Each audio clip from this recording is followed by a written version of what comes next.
2020, année particulière à bien des égards. Mais en janvier, bien malin qui aurait pu imaginer la suite. Ce qui occupe alors l'actualité, c'est la campagne électorale des municipales et ses 6 favorites.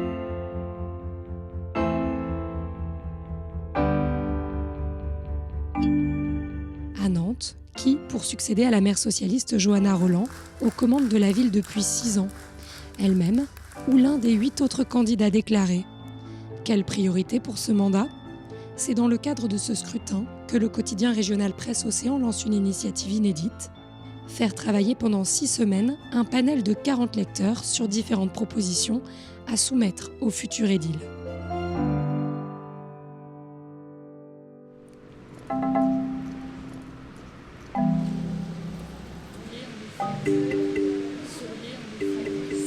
L'idée est venue en fait d'un manque qu'on éprouvait en tant que journaliste. On est un journal local, on est un journal de proximité et en même temps on ne rencontre pas si souvent que ça nos lecteurs. Nous on est comme tous les journalistes de France et de Navarre, voire du monde entier.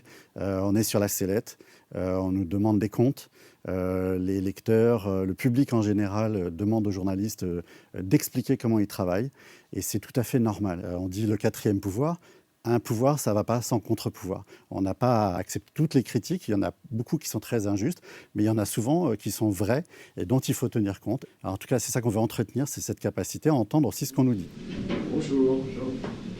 Un petit mot donc d'accueil. Déjà vous dire que c'est pour nous un moment assez exceptionnel et inédit. J'ai presque 35 ans de métier, c'est la première fois que comme ça, un samedi matin, on reçoit 40 de nos lectrices et lecteurs pour les associer pendant des semaines à une opération. Ce qui était vraiment nouveau et intéressant, c'est le côté construit de l'opération sur plusieurs semaines, avec quand même beaucoup de gens, parce qu'au final, on a eu certes eu 80 réponses. Au final, il y en a eu à peu près 40 qui ont donné suite, c'est-à-dire qui se sont engagés sur la durée, parce que voilà, c'était très prenant en termes d'emploi du temps. Bonjour à toutes, Patricia Sioen, à toutes et à tous, pardon. 49 ans aujourd'hui et j'habite Romprenel. Moi, j'habite Beauséjour. Je travaille dans une société de nettoyage et en même temps, je prépare le concours pour la police nationale. D'accord. Ils sont Mickaël, j'ai 29 ans et je suis de Laurier, à Bellevue. Si vous pouvez dire un petit peu ce que vous faites. Je travaille pas actuellement, sinon je suis serveur. Moi je travaille dans la publicité à l'international et je suis également coach. Ok. Alors moi j'étais tout simplement infirmière au départ, qu'un infirmier après au CHU, donc je suis dans la santé. Mais je suis retraitée, mais je m'occupe des autres.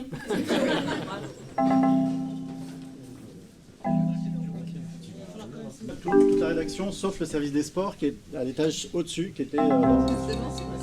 S'il y en a qui peuvent passer juste à côté de la dame avec le pull orange. L'idée, c'était vraiment d'embarquer ces lecteurs avec la rédaction sur un projet sérieux et consistant.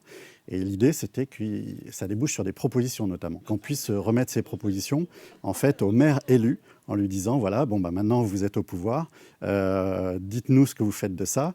Et revenir voir le maire plus tard en lui demandant alors où est-ce que vous en êtes, est-ce que vous avez fait des choses ou pas, contribuer au débat public en apportant des idées. On est véritablement cette année sur une campagne municipale avec une dimension citoyenne très très forte. À la différence de précédents scrutins qui étaient très tournés sur les étiquettes politiques, on a des têtes de liste qui aujourd'hui revendiquent leur étiquette politique, mais qui mettent vraiment en avant leur dimension citoyenne. Les élections municipales, c'est l'élection préférée des Français, c'est aussi l'élection qui rassemble le plus de monde au moment du vote. C'est vraiment le moment où l'attention de nos lecteurs va être le plus concentrée sur un seul sujet. Et on s'est dit, bah voilà, ça va être l'occasion de parler des sujets qui les intéressent. Et donc c'est comme ça qu'est née l'idée de monter des ateliers sur des thématiques qui étaient vraiment au cœur de la campagne des municipales à Nantes. L'idée, c'est que vous puissiez vous impliquer sur une thématique. Ça m'intéresse beaucoup les municipales et moi ça fait 7 mois que je suis à Nantes, donc je suis nouveau nantais et je m'intéresse beaucoup à ce qui se passe à Nantes et à la vie politique à Nantes. Je ne connais pas bien les candidates et ça va me forcer à rentrer dans chaque programme et ça va me donner l'occasion de leur poser des questions. La politique, c'est une affaire de citoyens. Ça vient du grec, la cité. On est citoyen, on participe et en fait, on a été un petit peu coupé de cette vie politique au quotidien. C'est un temps fort, vraiment, les municipales. C'est un temps de carrefour important où on remet à plat la manière dont on imagine la ville, dont on veut la concevoir. Et donc ça nous semblait important d'ouvrir la parole pour nos lectrices et lecteurs. Parce que dans le Vie ma vie journaliste, il y a la notion de choix et d'angle. En fait, on dit sans arrêt à nos équipes, on ne peut pas tout mettre dans un article.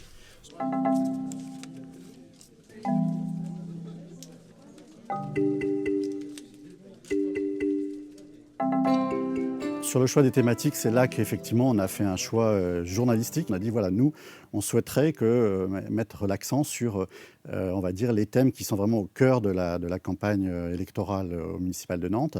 Et donc on a focalisé effectivement sur 4 thématiques: la sécurité, les déplacements, la démocratie participative, donc la place du citoyen, et la 4e thématique, c'était l'urbanisme, le logement. La question nous a été posée dès la première réunion avec les lecteurs par rapport à l'écologie. Pourquoi vous ne mettez pas ça comme un thème à part entière? Et en fait, on s'est dit que l'écologie était partout, effectivement, dans les transports, dans la sécurité, dans la démocratie participative. Donc ça nous paraissait très artificiel de cloisonner ce sujet-là et d'en faire comme une espèce de sujet à part qui n'aurait pas concerné les autres thématiques. Pour le logement, j'ai Damien Bastion, c'est-à-dire le journaliste logement. Super. Déplacement, Marc Bonnet, Patricia Suren-Rébureau. Ok. Il n'y a pas de bonnes idées, de mauvaises idées, tout le monde, la parole est libre, du respect mutuel, de l'écoute. Et puis l'idée, c'est vraiment qu'on puisse avancer ensemble sur des propositions. Accidentologie aussi. Handicapé toujours. Oui. Et handicapé momentané. Ouais. Ah oui. Oui. Avec Blablacar. Alors à côté Les bus à pédales. Quand vous n'avez pas de carte, on ne vous donne pas de place dans le bus pour vous asseoir. La civilité. Beaucoup de gens qui leur Civilité. J'ai noté des expériences personnelles, donc je me suis déjà retrouvé avec un couteau sous la gorge. Là, ils étaient 2. Ah bah oui, c'est encore à Nantes. Ah bah oui, forcément à Nantes, ça va. Moi, j'ai honte de dire que je suis à Nantes. Mais il y a des caméras partout à Commerce. C'est encore pire. Voilà, donc c'est pour ça que moi je ne crois pas. C'est pas la vidéosurveillance. Je ne crois pas. Ou alors exploiter les vidéos, quoi. Mais de toute façon, ça ne pas exploiter. La prévention, c'est super.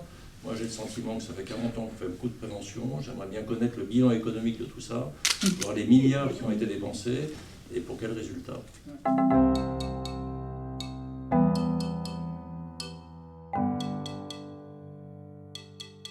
Dans cette expérience-là, il y avait beaucoup d'hommes, beaucoup de personnes blanches, beaucoup de personnes au-delà de 45 ans. Donc, encore une fois, il y avait une minorité. Effectivement, il n'y avait pas du tout cette part-là qui a pu être passée. Si j'étais maire, et moi, je commencerais déjà par faire une analyse sociologique de la population. Parce que c'est tout. Le quartier du Breil, alors il a tel profil. Le quartier d'Hervalière, il a tel profil. Mais dedans, il y a nous. Donc, nous, moi, dans le Breil, j'habitais. Du film de la population.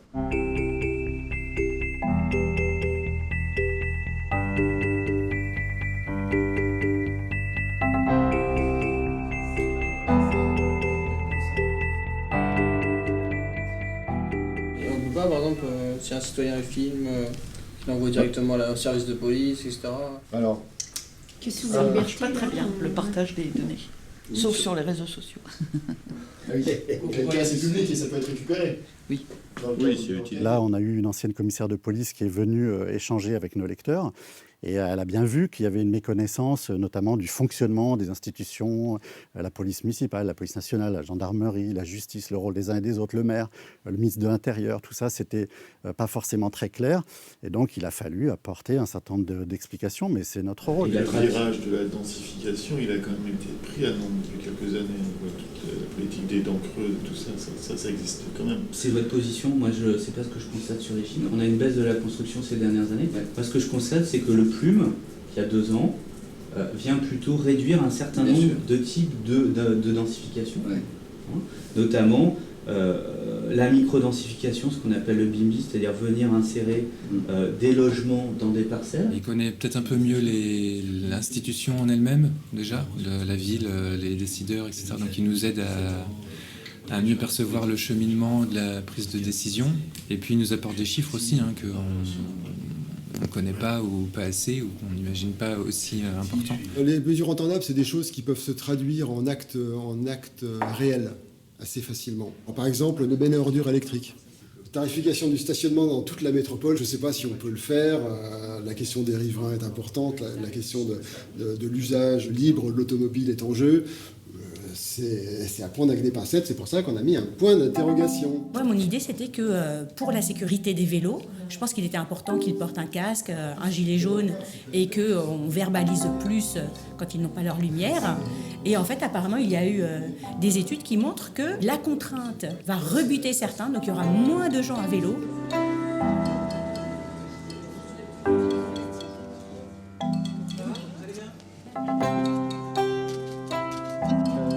Faut-il créer des lieux pour faciliter justement l'expression de nos artistes? Je trouvais que c'était très studieux, c'est très calme, c'est très posé. Je pense qu'il y en a quand même 3 qui sortent du lot. On sent une maîtrise des dossiers de 3 candidates essentiellement. Je pense la maire candidate, je pense à Madame Opelt et à Madame Garnier. Je pense qu'on peut être heureux qu'elle ne se soit pas crêpée le chignon. Alors c'est facile de dire, hein. Je vais améliorer ceci, je vais améliorer cela, ça tout le monde peut le dire. Et ça m'a frappé qu'il n'y en a pas une sur aucun point qui a dit pour améliorer ça et je vais le faire comme ça et comme ça.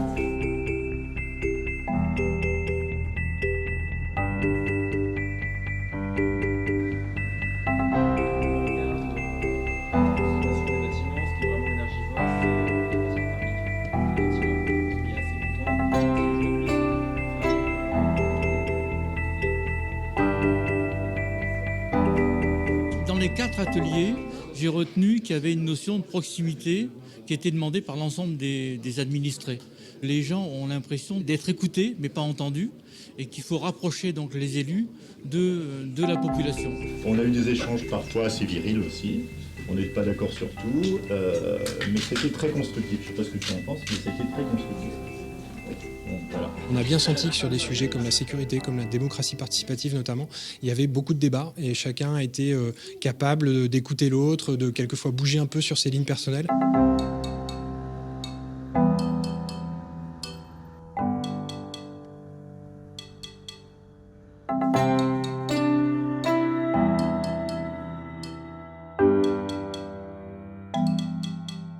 Une première question, en fait, pourquoi attendre les élections pour faire évoluer votre politique par rapport à la police municipale? D'abord, on a dit qu'on se parlait franchement. Oui. Donc je me permets de dire que c'est inexact de dire cela. En tout cas, que je suis en désaccord avec ça. Dès la campagne de 2014, les premiers engagements que j'ai présentés, ce sont les engagements sur la sécurité.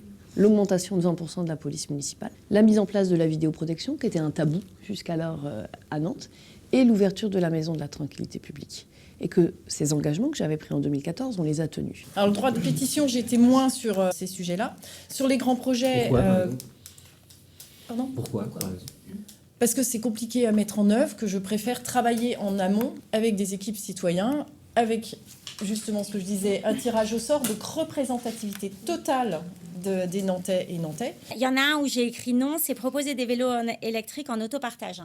Ouais. Pourquoi ? Parce que c'est un choix budgétaire, ça coûte cher. Parce que la deuxième périphérie. Oui, je sais, mais oui, mais il faut bien que je finance mon pont, moi. On est bien d'accord. Donc on a vu des candidates qui étaient plus préparées que d'autres, plus précises que d'autres. Certaines candidates sont restées vraiment dans le flou.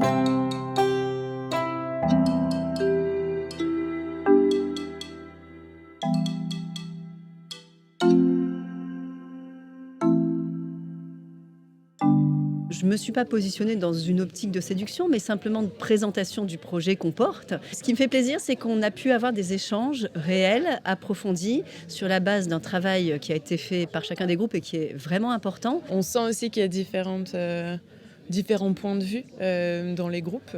Donc il y a des gens qui sont plus ou moins convaincus, ça fait partie du jeu, mais en tout cas les échanges sont constructifs, et donc ça fait du bien. Je pense que là on assiste à un exercice démocratique assez chouette. C'est des citoyens qui ont eu envie de se saisir de ces élections et de s'investir un peu plus. Ils ont investi quand même beaucoup de temps et je trouve que le résultat est quand même assez probant. Vous regardez bien par là.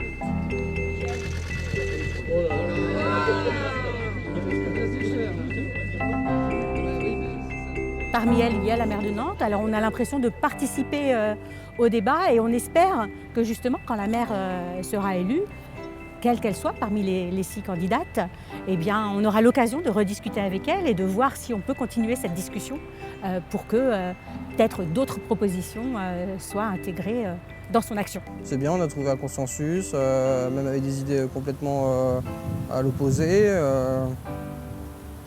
Je suis ravi en fait. La façon dont on a abordé les choses dans la salle, avec autant de différences sur les idées, à l'extérieur, les gens seraient emportés beaucoup plus que ça.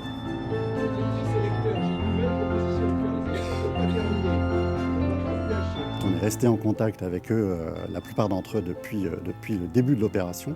Et on continue de discuter, notamment sur un groupe WhatsApp, etc. Et y compris à organiser des rencontres, alors pas physiquement parce qu'il y a eu le confinement, mais à travers des visioconférences, et qu'on continue d'échanger avec eux. Donc il y a vraiment une demande, une attente d'échange sur la durée, sur le temps long, et pas simplement une petite rencontre comme ça à l'occasion juste d'une réunion. Je suis désolé, moi j'ai qu'une petite bouteille d'eau, donc je trinque avec vous.